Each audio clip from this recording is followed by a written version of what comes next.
카메라에 다 잘 잡히길 원하시죠? 와, 네. 와,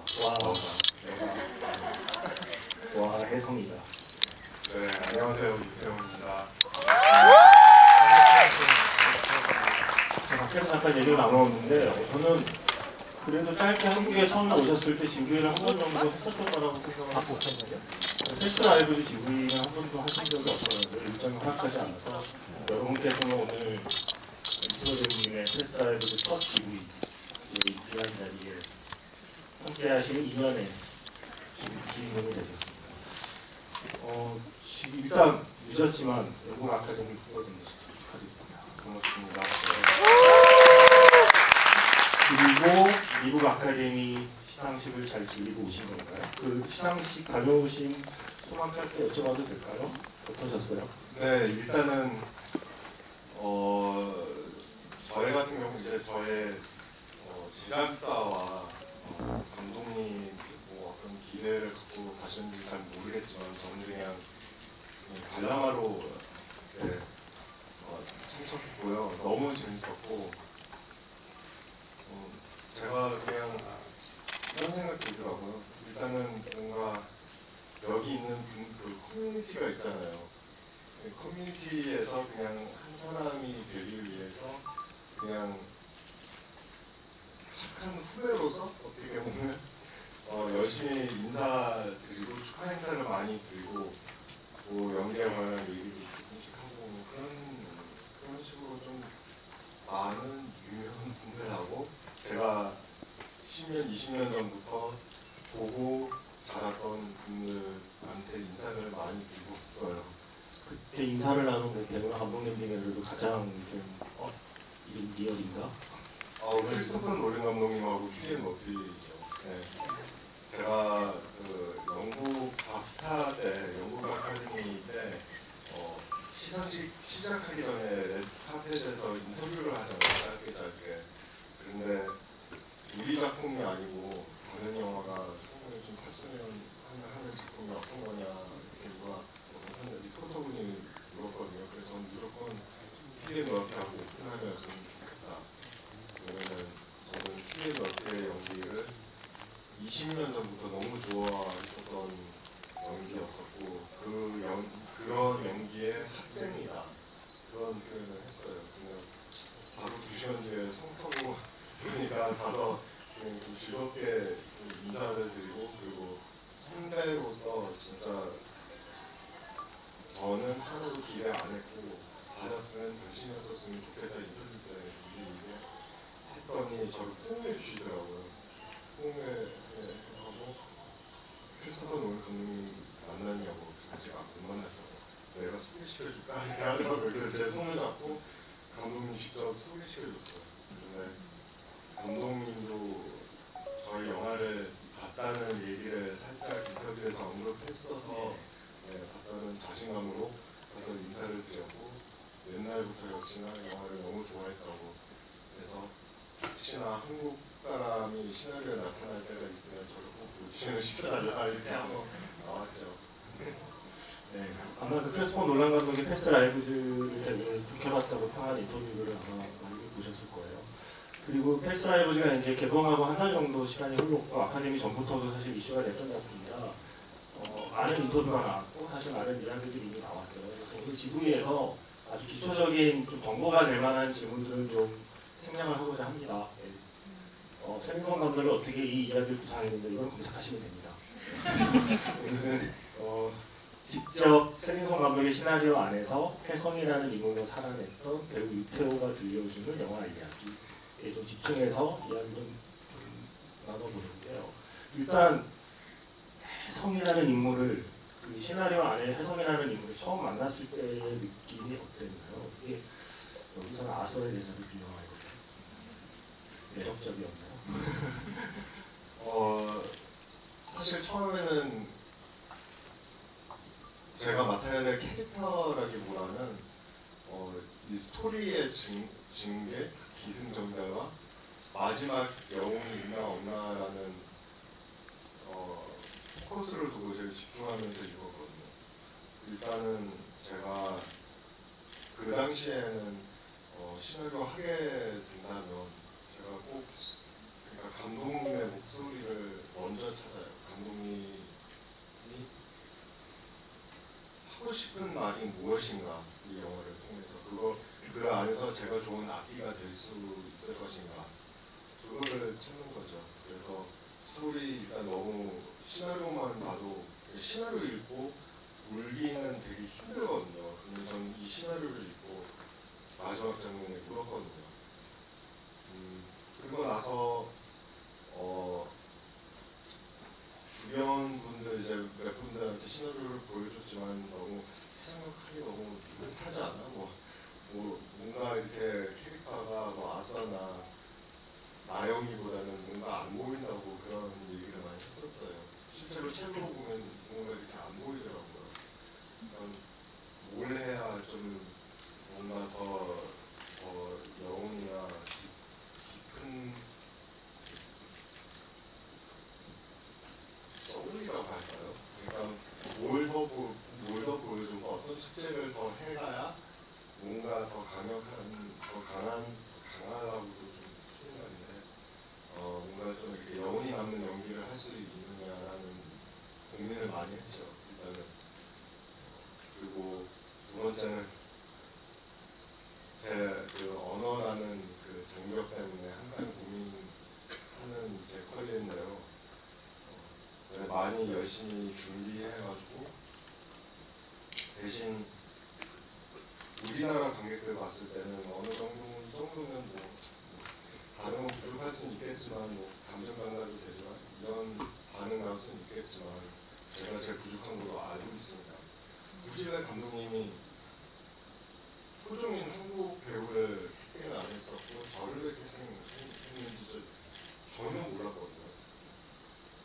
그래서 좀 그때 좀 이상했어요. 그런데 묻지는 않았어요. 왜냐면 제 환상이 안 깨지길 바랬거든요. 깨지 않으면서 열심히 한 거니까. 그 안에서는 이제 감정 전달과 두 번째 언어 구성을 할 때 국내 영화 아닌 미국 영화에서 미국 사람들 한국어를 바라봤을 때 한국말, 그러니까 한국말의 멜로디를 들었을 때 그냥 토종인 한국분이 아니신 제가 했을 때 로맨스 장르 안에서 동양인으로서 주인공으로 받아들일 수 있나 없나에 관한 그 어휘력 구성을 엄청 고민을 많이 한 것 같아요. 왜냐 한국말을 하거나 한국말 못하는 영어로 액센트를 구성을 하면 우스꽝스럽게 들릴 수가 있거든요. 그래서 이제 인터뷰에서 중경사님 얘기를 하셨어요. 네, 왜냐면 중경사님도 봤을 때 우리가 광동어나 홍콩이나 중국어를 못 알아들었을 때 자막 읽으면서 내용 전달은 되잖아요. 그런데 그런 언어가 막상 시처럼 들리는 거예요. 멜로디처럼 들리고 되게 아름다운 거예요. 특히 양조위나 또 장국영이 하는 언어는 좀 다른 느낌으로 다가오죠. 네, 그렇죠. 그래서 저는 항상 제 머릿속에서 이쪽도 만족시켜야 되고 저쪽도 만족시켜야 되고 그 안에서 타협점이 무엇인가, 이 언어에 관한 구성이, 그리고 잔잔하게 감정 전달까지 신경 쓰면서 현장에서 어떻게 해야 될 것인가에 관한 고민을 엄청 많이 하고 준비해가지고 그렇죠. 말씀을 들으니까 약간 영화 속에 나영이가 했던 대사인데 나무 두 그루를 하나의 항아리에 심는 것 같은 것 같아요. 배우와 캐릭터가 이태우라는 인물과 그리고 혜성이라는 인물이 하나의 항아리에서 서로의 뿌리를 잡아가는 과정이 결국 연기를 준비하고 영화를 찍는 과정이 아니었을까 하는 추측을 하게 되네요. 그리고 제가 사실 이 영화 보면서 혼자 되게 반가웠던 게 로그인 벨중이라는 영화 연출하신 것을 아시죠? 모르시는 분. 네. 유태여 배우가 감독으로 영화를 만들었다는 걸 모르시는 분. 아시는 분. 혹시 하면 안 되죠. 그런가요? 네. 역시 물어났다. 제가 로그인 벨중을 최근에 다시 보면서 처음이나 다시 볼 때나 가장 기억에 남는 장면은 그거거든요. 벽에 비친 그림자와 대화를 나누면서 나는 아직도 그죠? 딱이겠죠? 멜랑콜리를 표현하는 디지털 영화를 찾고 있어라고 이야기를 하셨었잖아요. 그렇죠. 예, 그래서 멜랑콜리라면 슬픔과 아름다움을 같이 갖고 있는 영화, 예를 들면 중경산림이나 아니면 접속 같은 영화, 이제 그런 이야기를 하셨던 대목이 나와요. 네, 제가 제 그림자가 네. 제 과거의 근데 저 패스 라이브즈를 보고 부러우신가요? 그냥 연출자가? 조금 민낯설정한 기분인데 근데 제가 패스 라이브즈가 딱 끝났을 때 혼자 어떤 생각을 했냐면 그 멜랑콜리를 표현하는 영화 찾았구나. 그런데 심지어 디지털이 아니라 필름으로 찍은 영화를 찾았구나. 네. 얼마나 좋았을까라는 생각을 혼자 했거든요. 어떠셨어요? 지금 시대에 더구나 필름으로 촬영하는 영화, 그리고 제가 보기엔 충분히 멜랑콜리를 표현하는 영화의 주인공이 되어서 그 촬영 현장에 있었던 기분은 어떤 건가요? 진짜 행복했죠. 참 저한테는 신기한 거는 딱 이 한 점인 것 같아요. 우리 모두 그 멜랑콜리한 감정을 잘 알잖아요. 살짝 뭔가 에너지가 다운되거나 뭔가 이렇게 가을바람 불었을 때 재즈 음악 듣거나 와인 한잔 하면서 그런 작별인사 나눴거나 이럴 때 그런 걸 느낀 건데 그거를 표현하면서 보여주는 것만으로도 타인을 느끼게끔 하는 거는 쉬운 건 아니거든요. 주관적인 감정이고 뭔가 잡혀지지 않은 감정이잖아요. 그러니까 멜랑콜리하다라는 근거가 없는데 저는 항상 그거를 어떻게 표현해야 할지를 알고 자란 것 같아요. 제가 환경 때문에 그런 건지는 잘 모르겠지만 그런 환경 때문에 어렸을 때부터 많이 우울했거든요. 그래서 멜랑콜리한 감정이 사실 솔직히 저한테는 긍정적인 감정이었었거든요. 대부분 대체적으로는 사람들이 다운되면 멜랑콜리하다는데 저는 업돼서 멜랑콜리한 감정이 느껴졌어요. 그러니까 너무나 저의 한 일부분이라서 너무 좋았고요. 필름으로 찍어서 너무 좋았고 필름 카메라 이렇게 돌아가는 소리 들리거든요. 근데 현장에서 필름으로 첫 영화를 찍었던 사람이 저밖에 없더라고요. 제가 2000년 초반에 학생 단편 영화하고 첫 영화를 필름으로 찍었거든요. 그러니까 모든 조명팀 조명을 너무 밝게 키면 필름이 타거든요. 타워가지고 그림이 안 나와요.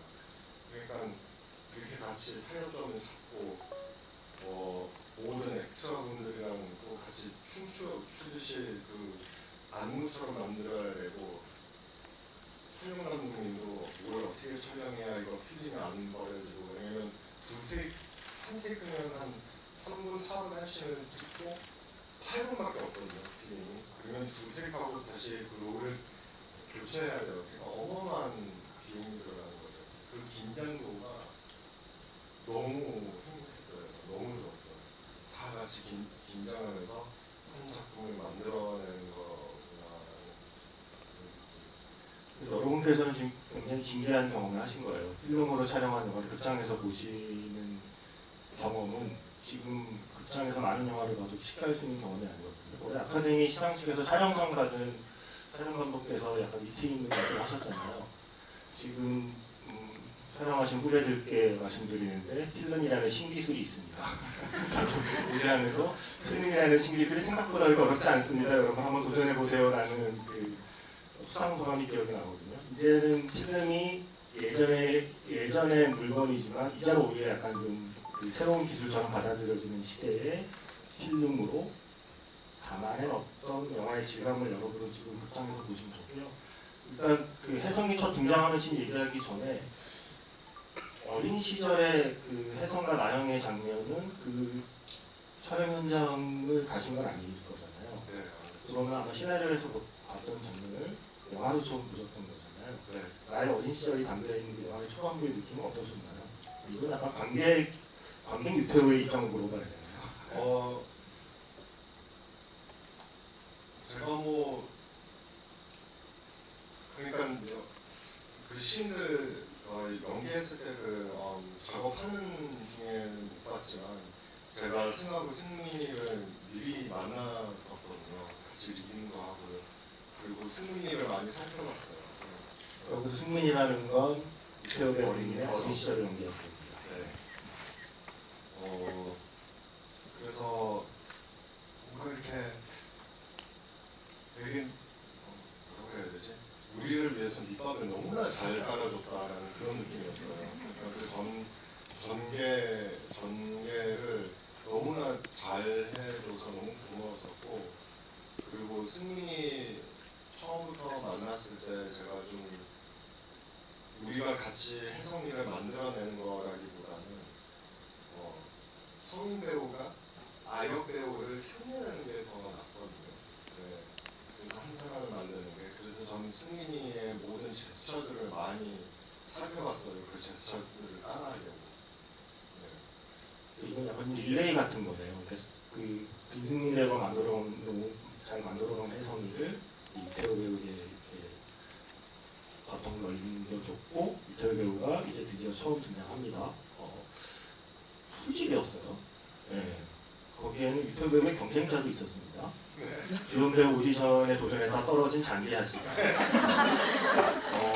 현저하게 줄어든 촬영 분량에도 불구하고 아마도 술 먹으면 된다는 말을 혹시 얘기를 한 게 아닌가 짐작은 됩니다만, 그래서 함께 이제 그 술 먹는 장면이 오프닝이긴 했고요. 그때 좀 제가 보기엔 그 몇 번의 술을 마시잖아요. 그 네. 시간이 흘러가면서 네. 굳이 하루 이틀에 다 찍었을 것 같은 느낌인데 맞나요? 네, 맞아요. 하루 안에 다 찍었고요. 그러면 하루 동안 찍으면서 12년의 시간을 표현해야 했던 거예요. 네, 맞아요. 그랬었고, 단 친구들끼리, 저하고 저희 친구들끼리는 다 변함이 있는데 딱 기현씨 캐릭터만 안 변하고 똑같은 느낌으로 똑같이 있는 그 컨셉이었었거든요. 네, 근데 네, 그렇게 했었던 기억이 있고요. 네. 이제 그리고 드디어 노라와 그리고 나영이와 처음 만나는 씬에서 혜성이가 본격적으로 이제 우리 앞에 나타나요. 그 궁금했어요. 그 스카이프 장면 촬영을 어떻게 준비를 했는지, 어떻게 찍었는지, 실제로 두 배우가 떨어진 공간에서 촬영을 한 건지, 아니면 뭐 같은 공간에서 이렇게 뭐 순서만 바꿔서 뭐 먼저 찍고 이렇게 찍고 했던 건지, 스카이프 촬영 그 과정도 살짝 궁금하고요. 처음에 내가 이제 화면에서 12년 만에 친구를 만날 때의 나의 연기가 온전히 컴퓨터 모니터 화면의 사이즈로 영화에 표현된다는 걸 알았을 때, 그렇게 내가 어떤 식으로 그 감정을 표현해야 될지를 좀 고민이 많이 했을 것 같거든요. 두 번째 질문 우선 대답드리자면, 일단은 감정 전달을 똑같이 그냥 생각했어요. 이번 카메라하고 뭐 스카이프 카메라든 뭐 어떤 카메라든 간에 전달할 건 다 똑같이 준비한 것 같고, 특별히 카메라가 작거나 뭐 화질이 안 높아서 안 좋거나 뭐 이런 것 때문에 제가 별 걱정은 안 했어요. 촬영 과정은 그때 스튜디오 무대에서 찍었고, 한 무대에서 두 공간을 만들었어요. 그래서 모든 영상 채팅을 라이브로 했거든요. 라이브로 찍었고, 그리고 중간에 감독님이 그 연결된 선을 어떻게 뭔가 이렇게 만져서 그 버퍼링이나 좀 느린 거나 뭐 이렇게 연결 안 되거나 그걸 감독님이 다 의도적으로 중간에 버퍼링까지도 촬영 중에 실시간으로. 그래서 언제 뭐가 어떻게 될 건지 우리가 실제로 모르고 긴장해야 될 만큼 그걸 알고 연기를 해야, 거기에다가 리액션을 넣어야 됐었고 해야 됐었어요. 저는 사실 이 영화 보면서 그 연출이 저는 가장 첫 번째로 좀 탁월하다고 생각했던 지점이었거든요. 보통은 그 스카이프로 처음 만난 관계가 그 수많은 대화를 이어가면서 서서히 서로의 마음이 조금씩 좀 격차가 생기고, 결국에 나영이가 잠깐 쉬자고 말하기까지의 그 시간을 그 짧은 시간 안에 영화 속에서 그 감정을 이해할 수 있게 편집했다는 게 그렇게 하나의 시퀀스처럼, 저는 그게 사실 굉장히 놀라웠거든요. 보통 감독 꽤 많은 시퀀스를 생각하고 구상했을 것 같은데 그게 너무 잘 담겨 있어서 놀랐고, 아까 왜 자신을 캐스팅했는지 그때 안 물어봤다고 하셨는데 감독님이 인터뷰에서 그 얘기를 많이 하셨죠. 10년 만에 어른이 돼서 만났을 때도 소년미를 간직하는 우리, 네, 스토리움이 가득한 얼굴이고 제 기억에 배우 유태호의 얼굴은 타임스퀘어 전광판이다라는 처음에 저 헤드라인을 보고 이거 뭔 소리야? 타임스퀘어 전광판이라고? 뭐 식사한 일인가? 이렇게 생각했는데 그게 아니라 작은 감정도 커 보이게 만드는 배우다라는 이야기를 나중에 셀리son 감독님이 그 인터뷰에서 하셨는데 아마 본인의 선택을 되게 만족해 했던 게 그 스카이프의 촬영 장면들을 보고서 그 생각을 하지 않으셨을까 싶어요. 근데 저는 사실 그 나영이가 이제 그만 연락하자고 했을 때 저는 사실 그 장면에 태호 씨 연기 되게 좋거든요. 우리가 뭐 사귀기를 했냐라면서 눈물을 닦는 그때의 감동이 저는 참 좋아서 제가 되게 좋아하는 장면 중에 하나예요. 네, 감사합니다. 그 장면도 제가 2차 오디션 때 라이브로 감독님이랑 같이 리딩하면서 했거든요. 첫 오디션에서. 네, 근데 좀 즉흥적으로 했는데 거의 비슷한 느낌으로 했었던 것 같아요. 왠지 뭐 그런 슬픈 감정을 숨기려고 이렇게 손을 올리게 되는 다른 제스처하게 되잖아요, 우리가 사람이라는 게. 근데 제가 뭐 연기는 연기지만 제가 더 그런 기술적이면서 대단하다고 생각했었던 게 헤어지는 딱 그 두 번째 헤어짐이지.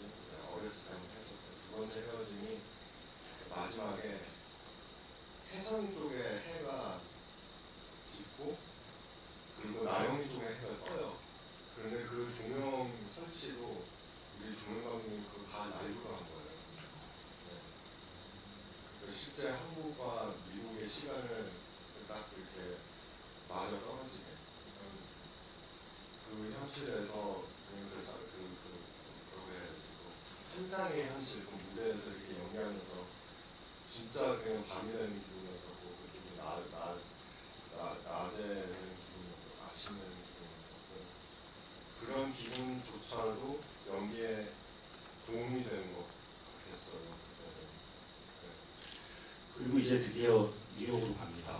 이제 드디어 만납니다. 나영이의 표현을 들리면 어릴 때 기억 속에 있던 아이가 그리고 컴퓨터 속에 이미지로만 존재했던 아이가 이제 피지컬 펄슨으로 이제 처음으로 나영이를 만나는 순간이잖아요. 그 장면이 저는 어쩌면 되게 관객에게도 그러했듯이 배우에게도 되게 중요한 국면이 아니었나 싶어요. 그 장면을 준비하는 게. 제가 언뜻 감독님 인터뷰 보니까 그 장면에서 일부러 좀 의상도 배우가 좀 불편할 만한 의상을 입히고 감독님의 표현으로는 우리가 좀 잔인했다. 그렇게 오랜 세월이 지나서 나영이를 만나는데 보통 좀 멋있게 차려입고 갈 법도 한데 우리가 그런 옷을 입히고 말았다고 감독님이 약간 미안해하듯이 인터뷰를 하더라고요. 그래서 그 장면을 좀 준비하는 과정을 좀 얘기를 좀 듣고 싶었어요. 네.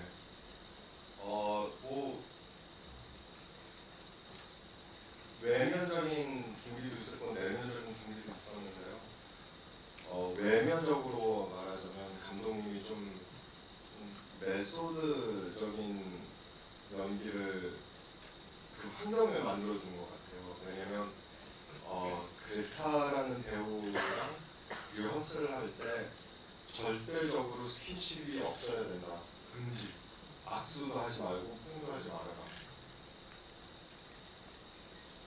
사실 이걸 이슈를 안 만들면 아무 생각 없었을 텐데 그것을 이슈화 시키니까 그 24년 만에 만났던 그 장면이 우리가 실제로 처음으로 포옹한 장면이에요. 실제로 그레탈이라는 배우랑 네, 처음으로 어쨌든 스킨십을 하게 된 상황이었었죠. 그러니까 준비하는 과정도 이미 몇 주 돼가는데 그러니까 그런 환경을 만들어주니까 뭔가 그 갈증이 생기는 거예요. 만지고 싶은, 스킨십하고 싶은, 인사해서 뽀뽀하고 싶은, 더 친밀해지고 싶은. 그러니까 그 환경이 연출적으로 우리의 캐릭터와 우리의 그 갈증을 자극시키는 환경을 만들어줘서 좀 도움이 됐었던 것 같고요. 그리고 제가 너무나 좋아하는 배우가 그 존 카잘 배우 혹시 아시죠? 네. 존 카잘 배우는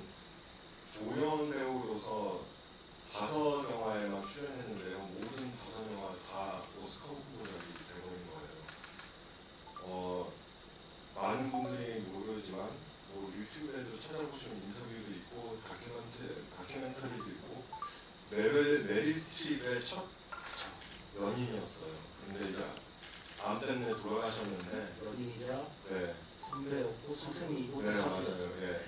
그리고 알파치노랑 같이 옛날 뉴욕 무대에서 70년도에 같이 연극도 올리고 알파치노가 유일한 내가 연기를 배웠던 선배였었다라는 그런 분이신데 제가 그래서 그거를 보고 그분에 대한 모든 인터뷰를 찾고 모든 책을 찾아 읽고 어떻게 이 영화를 이제 그분이 출연한 영화를 보시면 아시겠지만 대사 하나도 없는데 그 내면적인 그 뭔가 이렇게 돌아가고 있는 그 고민, 생각, 트라우마, 역사에서 나오는 행동들이 너무나 현실 같아요. 너무나 뭔가 이렇게 너무나 리얼해요. 근데 그분의 토대로 제가 영감을 얻고 그 신을 준비했어요. 일부러 셔츠를 좀 작은 걸 입혔던 인터뷰에서 그래서 전 처음에 너무 나이가 만난다고 벌컥을 한 거 아니야? 호텔방에서 아침에 펄펄하게 하고 나온다고 생각했었는데 감독님 인터뷰를 보니까 일부러 셔츠를 좀 작은 걸 입혀서 뭔가 조금 이렇게 좀 긴장한 어떤 모습을 만들어내고 싶었다, 좀 불편한 모습을 만들어내고 싶었다고 하더라고요. 네, 전 솔직히 바지는 좀 깎게 입는데 깎이는 걸 입는 혜성이구나 그런 생각을 하면서 그냥 그러니까 의상팀한테 그냥 믿고 맡겨요. 그리고 믿고 맡기면 이제 뭐 입혀주잖아요. 그럼 입혀주면 이 옷을 나를 어떻게 느껴주게 해주는 것인가에 관한 생각을 한번 하고 뭐 그런 거구나 하고 그냥 받아들이고 이제 가는 거예요. 연기를 하는 거예요. 이거에 불편하다 이거 좀 부끄러워 이런 말도 안 하고 뭐 이유가 있겠지 하면서 그 안에서 그냥 그런 제약점을 한계점을 저한테 주셨으니까 그 안에서 제가 뭘 해내야 될지 제가 그냥 제 거에 몰입하면서 하는 거지 그거를 제가 믿고 맡기는 거니까 믿고 하는 거니까 그거를 질문을 안 해요. 현장에서 그냥 왜 이런 거를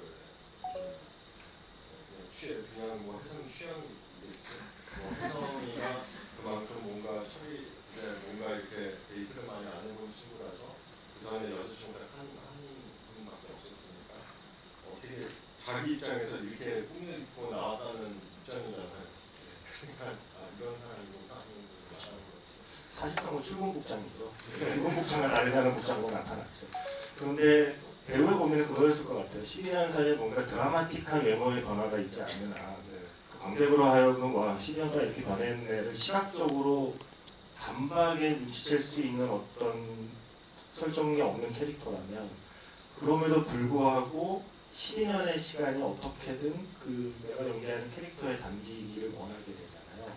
그거를 눈치 못 채는 사이에 관객에게도 그 배우의 노력이 스며들기를 바라게 되고 12년의 시간은 배우 이토요에게 혜성이를 표현하는 데 있어서 어떤 식으로 그게 연기로 좀 들어갈까요? 네, 제가 20대 초반의 저의 옛날 모습을 생각해보니 세상을 바라보는 그 자세 그리고 경험을 아직 많이 못했던 그런 사람을 표현했을 때 대사가 없는데 느낌으로 표현이 되거든요. 뭔가 세상을 바라보면서 눈빛이 좀 더 커지거나 뭔가 더 순수하게 뭔가 이렇게 호기심이 많거나 목소리 톤도 조금씩 높이거나 뭔가 좀 경험하고 조금 지쳤는데 아직은 뭔가 이렇게 이제 버텨서 살아야지라는 입장 30대 혜성의 입장을 생각했을 때 살짝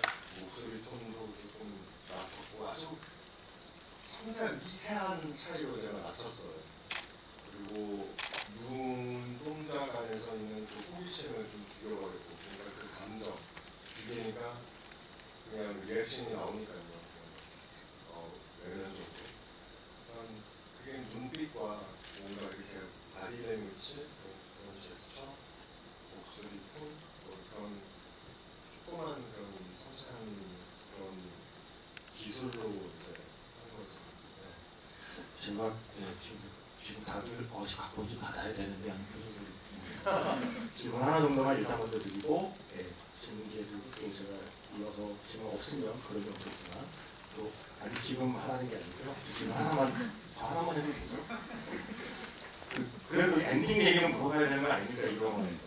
사실 저는 이 영화 보면서 우리가 인연이라는 단어에 대해서도 어렴풋하게는 우리 마음속으로 알고 있고 그리고 저도 이제 어쩌면 제가 20살 때 이 영화를 만약에 봤다면 지금 제가 이 영화를 보는 것과는 다른 감정이었을지도 모르겠다는 생각을 해요. 그동안 쌓인 시간이 관객에게도 시간이 쌓이면 어떤 영화를 받아들이는 레이어가 좀 달라지는 것처럼 저도 막연하게만 생각했던 어떤 살면서 깨닫게 되는 어떤 관계나 시간에 대한 막연한 생각을 마지막 바에서 나누는 대화에서 너무 멋지게 정리를 해주셔서 이 영화가 약간 우리 그런 거 있잖아요. 소설책보다 재밌는 순간이 그래 내가 하고 싶은 말이 이거였어. 내가 이런 말을 하고 싶었어 하는 표현을 작가가 만들어내줄 때 너무 그 책이 마음에 들고 고마운 것처럼 뭔가 내가 살아온 인생이나 내가 만났던 사람들에 대한 나의 마음을 어떻게 정리해야지라고 막연했던 것들을 마지막 두 분이 나누는 대화에서 너무 잘 정리를 해줘서 저는 그 장면이 너무 마음에 들었고 또 마지막 엔딩까지도 이거는 혜성이를 연기한 배우 유태호의 마음이 궁금하기도 하지만 한 사회 관객으로서 한 인간 유태호로서 마지막 바 장면과 엔딩을 찍는 기분과 그 장면을 받아들이는 기분이 어땠을까가 좀 궁금해요. 사실. 네. 일단은 그 연민 그 마지막 엔딩 씬에 연민을 남기려면 뭘 해야 되나에 관한 고민을 먼저 한 것 같아요. 이 안에서 조금이라도 짜증이나 아쉬움이나 서러움이나 우리가 흔히 생각하는 그런 부정적인 감정들이 있잖아요. 그걸 표현하지 않고 모든 내용을 그래도 그 슬픔 아픔이 그 작별 인사의 아픔이 이미 깔아 있으니까 다 좀 더 긍정적으로 표현해야 되겠다는 생각을 먼저 그 결단을 내렸어요. 그러니까 엄청 드라이하게 뭔가 살짝 미소 지으면서 근데 그거를 하려면 그리고 솔직하게 진솔하게 그 감정이 나오려면 거짓말을 하면 안 되잖아요. 그러니까 인연이라는 말의 맥락 속에서 인연이라는 철학을 오로지 받아들이고 소화시켜야 되겠구나라는 생각을 했어요. 우리가 뭐 인연이 아니다 이렇게 얘기를 하지만 뭐 서로하고 이렇게 뭐 누구랑 만나면 일할 때도 그렇고 친구들 사이도 하는데 그냥 습관으로 배인 그냥 말로 그 습관을 쓰는 거죠. 이렇게 만난 것도 인연인데. 네, 이렇게 만난 것도 인연인데라는 말을 철학적으로 믿느냐 안 믿느냐에 관한 문제거든요. 그러니까 종교적인 문제예요. 그게 종교 religion이라는 말이 아니고요. 종교라는 것이 spiritual한 철학으로 봤을 때는 그거를 다 제가 믿고 개인적으로 받아들여야 연기할 때 그게 때가 없이 그거를 표현할 수 있겠다는 생각이 들더라고요. 그래서 그러려고 많은 노력했죠. 저도 그 장면을 보다가 나는 그 아이를 사랑했었어라는 말에서 무너지고 말았어요.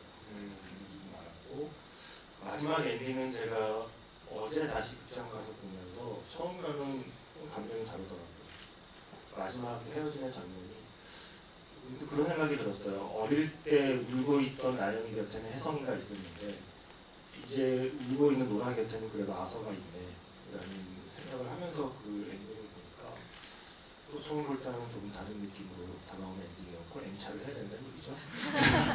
일단 질문을 받아보고 거기에 또 제가 덧붙일 수 있으면 출연을 해보겠습니다.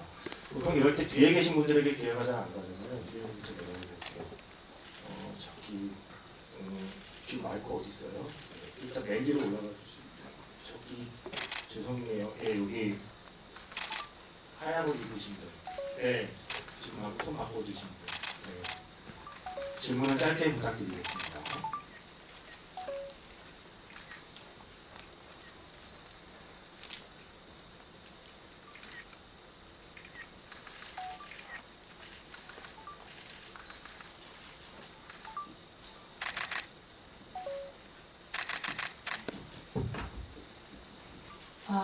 안녕하세요. 아까 전에 인연이라는 게 약간 스피리추얼한 거라고 얘기를 하셨었는데, 저는 조금 궁금했었거든요. 그 배우가 봤던 혜성이가 굳이 12년이라는 세월이 흘러서 이제 노라를 보러 갔던 거는 그냥 인연을 찾아서였던 걸까? 안 그러면 뭔가 감정적인 정리를 하고 싶었던 거였을까에 대해서 어떠한 생각을 가지시고 연기를 임하셨는지 조금 궁금합니다. 네, 그게 이제 해성에 관련된 건데요. 저는 해성 입장에서는 그냥 그 마지막 질문에 답을 못 얻어서 뭔가 마무리 짓는 호기심으로 마지막 호기심으로 가는 그런 이유가 있었던 거예요. 그 이후에 이제 인연 얘기가 나오지만 그 전에는 그냥 이거 뭔가 이만큼만이라도 찬스가 있느냐 없느냐에 관련된 그 질문을 그냥 시원하게 하고 답을 시원하게 얻고 마무리 지으려고 하는 그런 마음으로 가는 혜성이었어요. 근데 질문하시는 분 발음이 좋으시네요. 자, 또 질문 있으신 분. 우리 그래도 이태호 배우님이 영화를 만들고 관객을 만나잖아요. 그래서 관객 앞에서의 대화를 지금까지는 했지만 관객과의 대화잖아요. 원래 행사가. 궁금해하실 것 같아요. 그래도 여러분들이 이 영화를 보고 길게 얘기하는 리뷰를 하면 안 되니까요. 적어도 어떤 장면 정도는 나 마음에 들었다. 한 장면 정도는 어떤 순간, 짧게 어떤 순간 정도가 나 마음에 들었다. 한 문장 정도로 말씀 먼저 해주시고 질문해 주시면 배우님도 뭔가 얻어가는 게 있지 않을까요? 자, 손 들어주시면 네. 거기 바로 앞에 있는 분 기회 드리고 그 다음에 이거 넘어갈게요. 네, 방금 질문하신 분 바로 바로 앞에 있는 분 드리고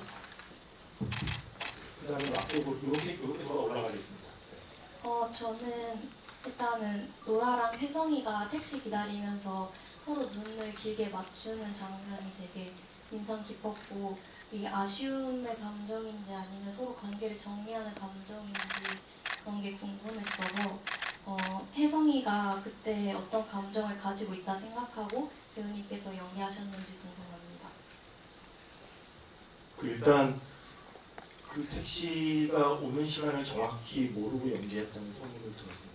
네, 맞아요. 네, 그래서 그걸 살짝 해주시고 그리고 방금 하신 질문에 대한 네. 해주시죠.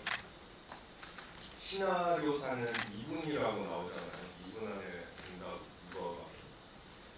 그런데 실제로 봤을 때 저는 시간을 잡았거든요. 무서운 관객이신데요. 실제로는 아시나요? 혹시 얼마나 기다렸는지? 2분 안 돼요. 네? 2분 안 돼요. 1분 45초예요. 네. 45초인데 감독님이 도착하고 바라보고만 있어라라는 질문을 준 거예요. 그리고 느낌이 오면 내가 큐를 줄 테니까 택시가 와서 알고 있으면 안 된다. 그냥 리액션을 하라. 또 현실감 있게. 도착했는데 이렇게 도착하고 45각도로 자연스럽게 이렇게 돌아가는 게 얼마나 있는지 혹시 모르실 거예요.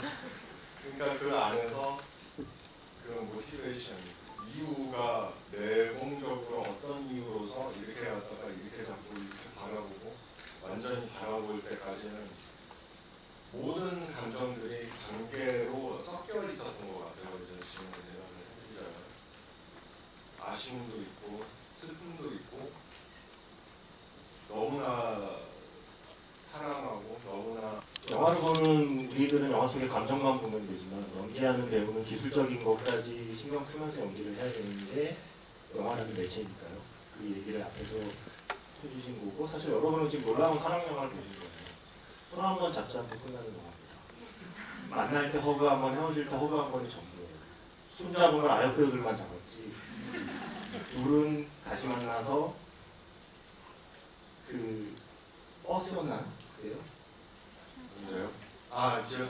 지하철. 네, 사고예요. 네. 지역 사고예요. 예, 네. 거기서에서도 손 한 번 닿지 않게 서로 신경 쓰다가 헤어진 사랑 이야기에 우리 지금 이렇게 마음이 무너지게 돼요. DVD에 추가로 참고로 DVD에 딜리드 씬이 있어요. 그러니까 편집된 씬이 있는데 거기 좀 더 치밀한 한 순간이 있어요. 마지막 안 들리는데 DVD까지 사는 얘긴데요. 그런데 그 마지막 씬도 더불어 한 말씀 더 드리자면 딱 야 불렀을 때 뒤돌아서 다시 어린 혜성과 나영이한테 돌아가잖아요. 근데 실제로 헤어졌을 때 낮이었는데 그 교차 편집 안에선 밤이었었거든요. 상징적으로 그게 24년 동안 어린 혜성과 나영이 이 순간까지 기다렸다는 그 상징이었어요. 어두운 데서 기다려서 그 작별 인사하려고. 그리고 처음에 카메라 세팅했을 때 여기서 이리로 갈 것이냐 여기서 절로 갈 것이냐 이렇게 물어봤대요 촬영 감독이. 우리는 뭐 CG도 없고 뭐 다른 거 없으니까 뭐 특별히 이 뉴욕 새벽 4시에 이 씬을 여기서 지금 한 몇 시간 안에 찍어야 되는데 정말 단순한 연출법으로 과거와 미래를 표현한 거예요. 그러니까 왼쪽에서 오른쪽으로 가는 게 미래고 오른쪽에서 왼쪽으로 가는 거는 과거로 가는 거잖아요. 우리 읽을 때도 그렇게 읽잖아요, 책을. 그런데 택시가 도착했을 때 저기 오른쪽에서 왼쪽 앞에 서 있고 제가 저를 과거로 보내주는 거고 노라는 다시 자기 미래로 가는 거고 그리고 폰을 받는 거고 편집돼서 제 마지막 장면은 저도 왼쪽에서 오른쪽 역시 제 미래로 이제 드디어 갈 수 있다는 거죠. 그러니까 아주 단순한 연출법으로 그런 표현을 했는데 촬영했을 때는 전 몰랐거든요. 나중에 듣고 감독님한테 감독님 진짜 천치다 이런 생각을 했었어요. 저도 인터뷰 보면서 이런 저는 우리가 전생이나 인연이라는 단어를 왜 쓰게 됐을까를 이 영화를 보고서야 좀 생각을 하게 된 것 같아요. 전생이라는 건 나의 전생이 뭘까에 대한 집착을 하기 위한 개념이 아니라 내가 앞으로 나아가기 위해 필요한 개념이더라고요. 내가 전생에 뭐였을까가 아니라 마지막 대사인 것처럼 지금 생이 다음 생의 전생이라면 나는 지금 생을 어떻게 살아야 할까에 더 집중하게 만드는 개념으로 전생이라는 개념을 써왔구나. 사람들은 내가 지금까지 나와 맺어지지 못한 인연의 후회와 미련으로 살기보다는 내가 앞으로 어떤 인연을 맺고 살게 될까에 대한 기대를 갖고 살아갈 수 있게 만들어낸 개념이구나 라는 생각을 이 영화를 보면서 마지막 엔딩을 보면서 저의 어떤 생각을 좀 바꿔준 장면이라서 저희도 굉장히 인상적인 장면이었습니다. 그리고 제가 그 지난해 그 표현 썼었는데 내 삶을 이야기라고 한다면 내 삶의 플롯을 쓰는 건 내가 손에 쥔 게 아니라 내가 손에서 놓친 것일지도 모르겠다는 생각을 하게 된 거죠. 내가 지금 갖고 있는 것들이 나를 만들었다기보다는 어떤 의미에서는 내가 움켜쥐지 못한 것들이 보이지 않는 것에서 내 삶의 플롯을 써주고 있었구나라는 생각까지도 하게 만드는 굉장히 좀 다층적인 엔딩으로 저도 생각하고 있습니다. 또 질문 있으신 분 조금 앞쪽으로 내려볼게요. 많아져. 네. 그 핸드폰 들고 계신 분까지 하고 한 번만 볼게요. 안녕하세요. 영화 너무 재밌게 잘 봤는데 마지막에 우버를 기다리면서 둘이 눈 맞추던 장면이 가장 인상 깊었습니다.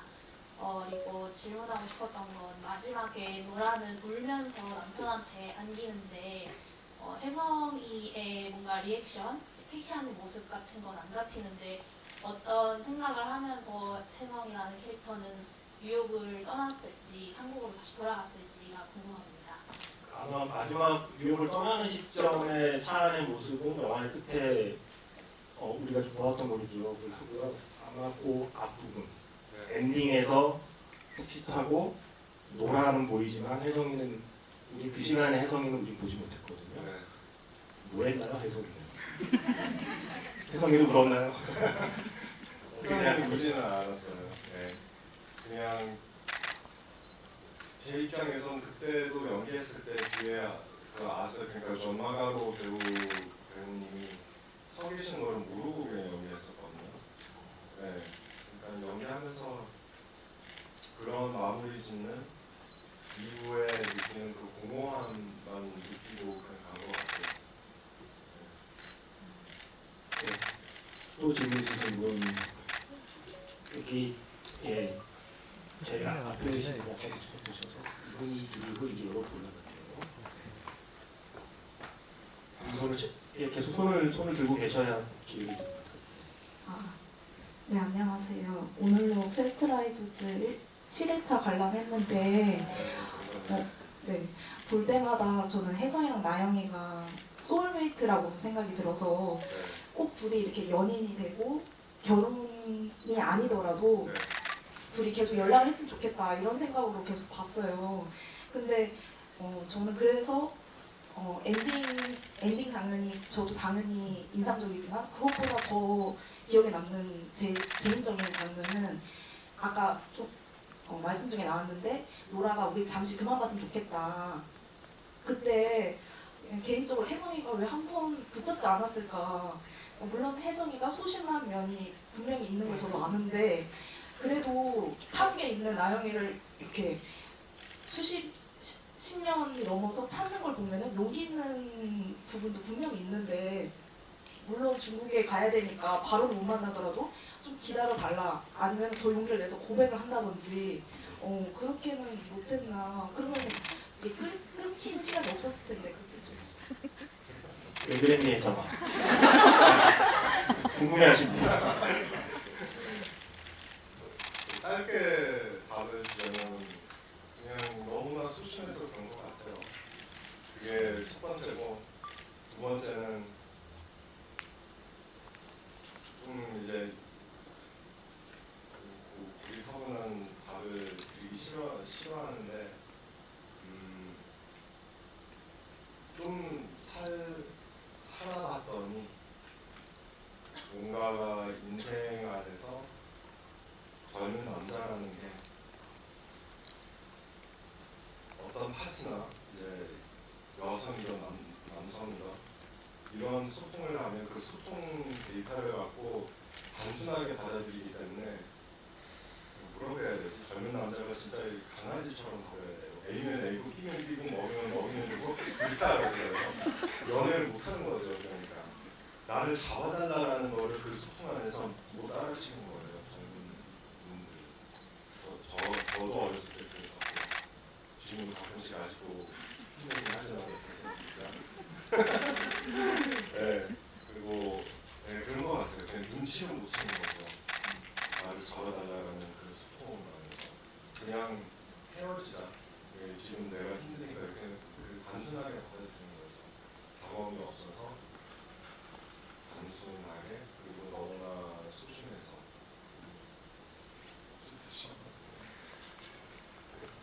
제 생각에는 젊고 나이 들고 상관없고 남자는 다 관계합니다. 라는 자책을 하면서 얘기를 듣고 있었습니다. 이게 지금 좀 재밌는 게 이런 그 상황 시퀀스의 혜성의 마음이 무엇인지를 물어보시잖아요. 위태호 씨는 위태호 씨가 생각하는 감정을 이야기하시잖아요. 근데 또 이 각본집을 보면 여기에 저는 각본집이 되게 좀 특이했거든요. 이게 되게 재밌어요. 일반적인 각본집과 좀 달라요. 일반적으로 그러니까 대사가 있고 지문이 있는데 지문이 행동을 묘사하는 지문이라기보다는 말장난을 하자면 생각의 지문을 찍어 놓으셨어요. 그러니까 이 상황에서 혜성과 노라의 생각은 무엇인지 감독님이 생각하는 어떤 생각들이 이 각본집에 담겨 있거든요. 나도 각본집을 오늘 질문기에 뭔가 제가 입하려고 나온 게 아니고요. 그 혹시 뭐 질문에 오늘 기회 못 얻어서 각본집을 못 봤더라도 나중에라도 혹시 기회가 되시면 각본집을 보시게 되면 내가 궁금했던 감정에 대한 감독님의 생각이 또 이 각본집에 담겨 있습니다. 그걸 또 비교해서 보면 또 거기에 덧붙여서 내가 생각하는 감정까지 더해지면 완벽한 영화 감상이 된다고 생각해요. 자, 또 질문 주신 분. 네, 네, 갑자기 여기 앞에서 두 번째 분. 네. 제발 저요. 예, 아니 두 번? 예, 거기 지금 맨 앞이시고, 예, 두 번째 가운데. 아니면 핸드폰 듣는 옆에 분. 사실 누구 시켜도 상관은 없지만 내가 왜 이걸 이렇게 고르고 남았는데도 수많은 시선을 받아야 됩니다. 네. 자, 네, 안녕하세요.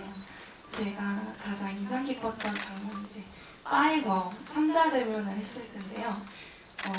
그렇게 소심했던 혜성이가 갑자기 자기 속마음을 다 진솔하게 내뱉는 장면에서 좀 의문점이 들었는데 그렇게 속마음을 내뱉치는 이유가 이 여자가 조금이라도 흔들렸으면 하는 마음인 건지 아니면은 정말 다 모든 걸 털어내고 마무리를 지으려는 마음에서 그런 행동을 취했었는지가 궁금합니다. 되게 재밌네요. 이게 저도 GV를 많이 진행하는데 감독님과 GV를 할 때와 배우와 GV를 할 때의 GV들이 완전히 다르네요.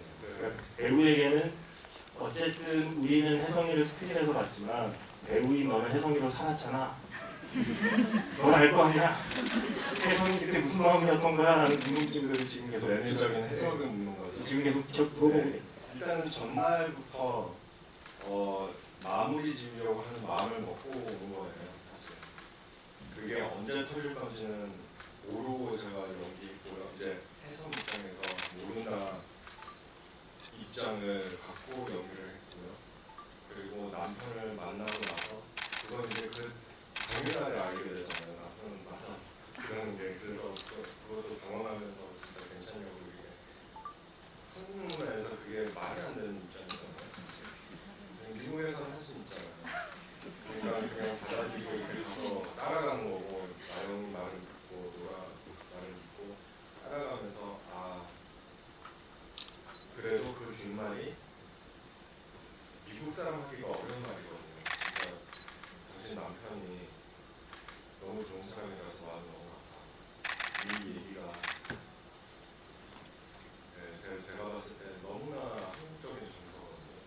그러니까 이거를 이 말을 꺼내면서 살짝 술을 먹고 나서 하는 그런 바람 같은 얘기인데 뭔가 다시 이렇게 한번 이렇게 다시 나한테 와봐 이런 느낌이 아니었어요.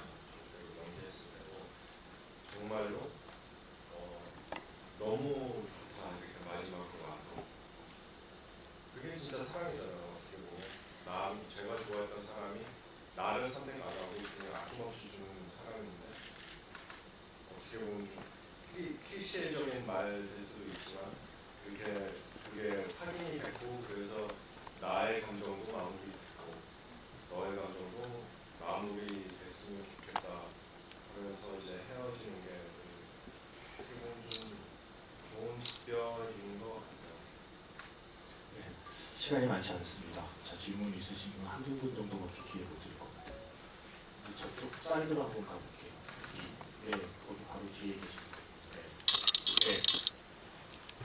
네, 맞습니다. 네. 힐링인데 저는 이 영화에서 제일 좋았던 장면이 첫 장면이었는데요. 이제 그 세 명을 두고 이제 모르는 사람들이 이 사람들의 관계를 추측을 하다가 이제 그 노라가 이렇게 관객을 이렇게 정면을 보는 장면이 제일 인상 깊었어요. 그 이유가 이제 약간 너네 이 이야기가 이런 얘기인 줄 알았지? 사실 아니야 라는 식의 약간 의외성, 놀라움 이런 거를 주는 장면이라고 생각해서 그런 건데 만약에 이제 배우님께서 생각하는 이 영화의 그런 점, 뭐 의외 관객들에게 의외를 던지는 그런 게 어떤 점이라고 생각하시는지 여쭤보고 싶어요. 사실 처음에는 아무 생각 없었고요. 감독님의 해석을 들으면서 좀 그렇구나라는 느낌을 받았는데 그게 감독님이 관객들한테 질문을 던지고 성구하라고 초대한 그런 입장이었었던 거예요. 그래서 뭐지? 그 질문을 던지면서 글쎄 그 뭐지? 하면서 관객 입장에서 좀 더 집중하면서 보게 된 그 역사 어떻게 보면 후킹 포인트죠. 훅을 잡은 거죠. 네. 와, 죄송합니다. 한 번만 더 기회를 드려야 될 것 같습니다. 저기 맨 뒤에가 아니라 그손 드신 분 뒤에 그 하얀 옷 입으신 분께 여기 제일 스트레칭 하듯이 지금 팔을 뻗고 계신 그분께 마지막 기회를 드리겠습니다. 진문기에 못 받으신 분들은 그냥 저를 욕하시면 됩니다. 다 제가 감당하겠습니다. 자, 안녕하세요. 저는 혜성 나영 바에서의 대화랑 로라 아서와 자기 전 대화가 매우 인상 깊었습니다. 이 두 씬에서 두 남자가 로라에게 준 두 가지 다른 형태의 사랑을 잘 보여주었다고 생각합니다. 곁에 있어준 아서와 24년간 서로 궁금해한 혜성 중 어떤 관계가 더 인연이나 사랑에 가깝다고 생각하시는지 유태우 배우님의 생각이 궁금합니다. 또는 배우님이 정의하시는 인연은 어떤 것인지 궁금합니다.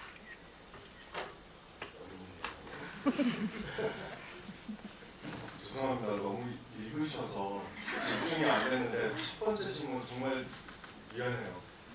읽지 않고 자기 말로 저한테 한번 다시 질문해 주실 수 있나요?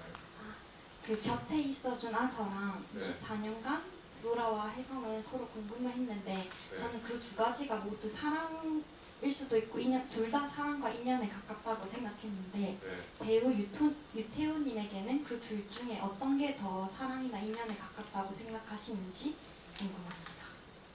또는 유태우님이 정의하시는 두 번째 질문 이해했어요. 첫 번째 질문 집중해야 되는 질문입니다.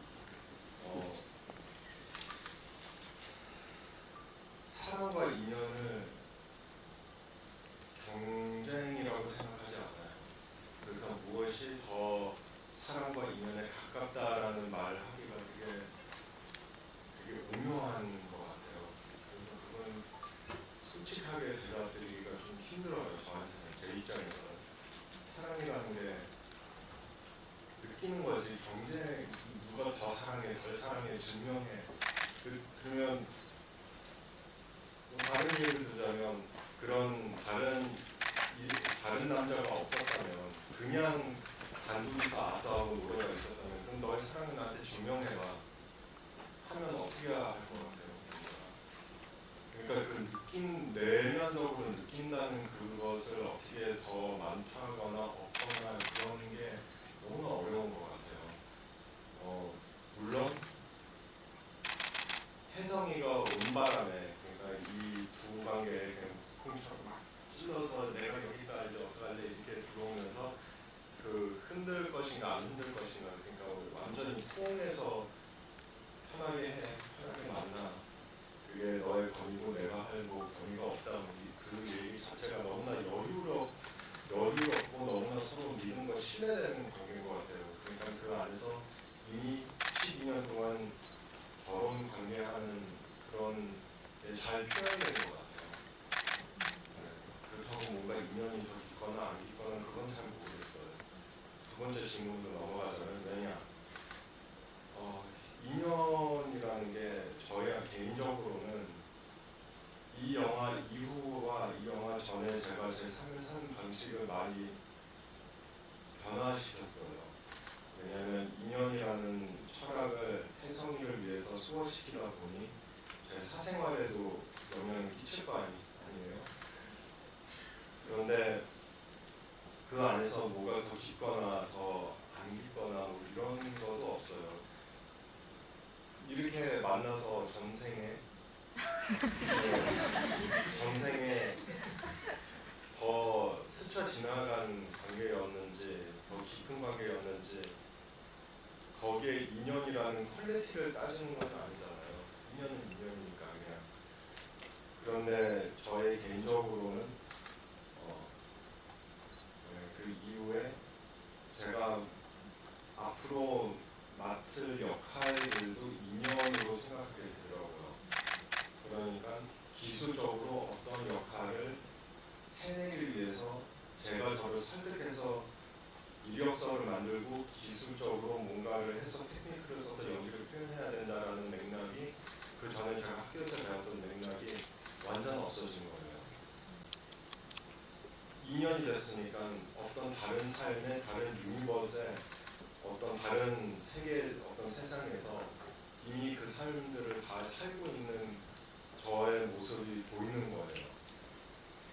그러니까 이게 왜 스피리추얼하다는 뜻이냐면 저한테는 솔직히 제가 하는 게 이 미디어가 있어서 연기라는 호칭 불리는 직업이 되어버린 샤머니즘하고 별반 차이가 없거든요. 어떤 분이 와서 제가 어떤 영혼을 받아서 행위 예술을 하면서 그 영혼이 빙의돼서 그분을 위해서 어떤 그분의 삶에 대해서 얘기했을 때 하는 행위, 전 보시는 분들의 행위하고 배우가 사회 안에서 모든 사람들의 슬픔과 아픔과 인연과 뭐 작별과 그거를 느껴서 제 캐릭터들이 그걸 다 살았는데 제 캐릭터의 영혼을 갖고 그걸로 표현해서 행위를 하는 거하고 문화 차이뿐이지 맥락적으로는 차이가 하나도 없거든요. 그러니까 제가 좀 요새는 많이 혼란스러워요. 배우로서. 왜냐면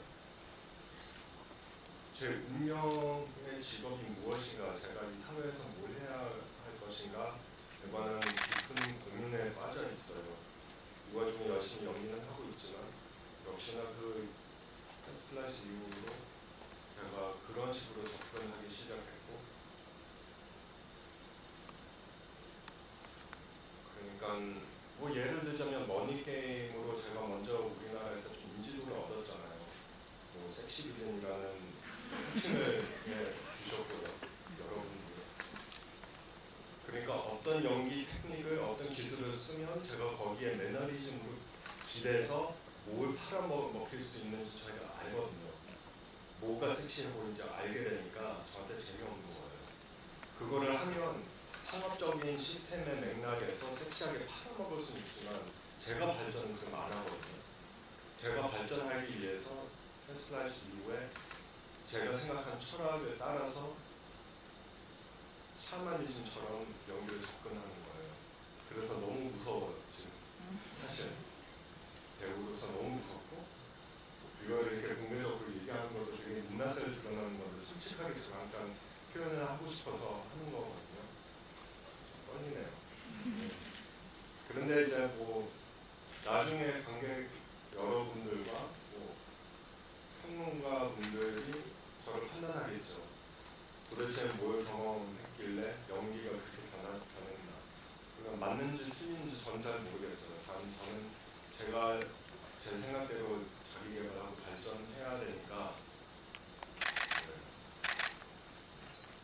그냥 썩어본 게 되기 싫어서 계속 흘려서 그 개천을 따라서 그냥 제 삶을 그냥 흘러가는 거예요. 지금 이 상황에서. 그 연기를 보고 우리는 거기서 뭔가 나왔던 게 겁나 섹시한 게 하는 그 상상하면서 얘기를 듣고 있었고요. 갑자기 문득 그 생각이 나서 얘기를 들으니까 예전에 해리포터 시리즈가 10년의 그 여정을 끝마치고 마지막 시리즈가 나왔을 때 외국의 한 언론이 해리포터 시리즈를 뭐라고 평가했냐면 이 10년 동안 해리포터 시리즈는 해리포터가 사느냐 죽느냐의 이야기가 아니다. 해리포터가 삶과 죽음을 어떻게 바라보게 되었느냐에 대한 이야기입니다. 저는 그 표현이 너무 멋있었다고 생각하거든요. 우리는 그 주인공이 사느냐 죽느냐의 이야기처럼 받아들이지만 사실 그보다 더 큰 이야기였다. 주인공이 삶과 죽음을 어떻게 바라보게 되었는지의 10년간의 관찰사를 관객이 함께했다라는 평가를 한 걸 보고 제가 약간 비포 시리즈 18년 동안의 시리즈를 보고 느낀 감동과 거의 흡사했었거든요. 패스라이브즈는 그걸 다 한판 내에 생겼다고 생각해요. 이거는 주인공 둘이 맺어지느냐 안 맺어지느냐, 이 사람을 더 사랑하느냐 이 사람을 더 사랑하느냐의 문제로 처음에는 저도 그렇게 받아들이고 이야기 따라갔지만 지금 생각해보면 이건 결국 영화 속의 주인공이 영화를 본 관객이 사랑이라는 것을, 삶이라는 것을, 관계라는 것을, 시간이라는 것을 어떻게 바라보게 되었는지에 대한 이야기라고 생각하게 돼요. 그런 것이 저는 이 영화가 특별하다고 생각이 들고, 영화 속에서 아서가 그러잖아요. 한국어로 잠꼬대하는 노라에게 그게 좀 무섭기도 하다. 당신 마음속에 내가 가지 못하는 곳이 있다는 뜻입니다라고 얘기하잖아요. 근데 사실 우리가 알잖아요. 똑같은 언어를 써도 상대방의 마음속에 가지 못하는 장소는 누구에게나 다 있습니다. 사실 우리 모두 서로에게. 남이 오지 못하는 나만의 장소도 있고요. 그런데 조금이나마 내가 가지 못하던 다른 사람의 마음의 장소에 가까이 가게 만들어주는 어떤 새로운 언어를 배우는 게 저는 영화라고 생각해요. 한 편의 영화를 보면 내가 잘 몰랐던 새로운 어떤 내 감정의 언어를 배우게 되고 그 감정의 언어를 바탕으로 내가 지금까지 잘 이해하지 못하는 타인이나 잘 이해하지 못하는 나 자신에 대한 이해가 조금 깊어지는 경험. 그게 저는 영화가 주는 되게 좋은 경험이라고 생각하는데 그게 이 작품에서 제가 느꼈던 좋은 감정이고요. 마지막으로 제가 FM 영화음악이라는 프로그램을 새벽 2시에 해서 아무도 안 듣겠지만 거기에 어느 쯤 시작해서 패스 라이브를 보고 엊그제인가 사연을 주셨는데 표현이 너무 좋아서 이거 딱 한 줄이니까 이것만 소개하고 마무리하려고 해요. 이분이 너무 좋다고 하시면서 시간이 만져지는 영화라는 표현을 했어요. 저는 패스 라이브즈가 시간이 만져지는 영화라 좋더라고요. 말에 뉘앙스가 있듯이 시간에도 뉘앙스가 있는 게 아닌가. 패스 라이브즈는 그 시간의 뉘앙스를 담아낸 영화라고 생각합니다. 혜성과 나영 그리고 노라와 아서의 그 시간들이 원을 그리며 다채로운 감정들이 춤을 추듯 넘실거리는데 나는 그들의 시간에 잠깐 발만 담궜을 뿐인데 그 밀물에 온몸이 젖어가는 경험을 했다라는 표현을 했어요. 그래서 시간이 만져지는 영화, 시간에 뉘앙스가 있다는 영화라는 표현이 제가 만들어낸 표현은 아니지만 DJ보다 더 멋진 표현들을 써주시는 청취자가 계셔서 그 표현을 대신 외국인과 관객분들께 말씀을 전해드리고 싶었습니다. 이게 사실 시간이 없어서 지하철 막차 때문에 이제 떠나는 관객이 되신 분은 어쩔 수 없고 마지막까지 이 영화의 곁에 남아주신 관객분들께 이태호 배우님께서 오늘 이 기분이 함께한 소감 말씀해 주시면 좋을 것 같아요. 네.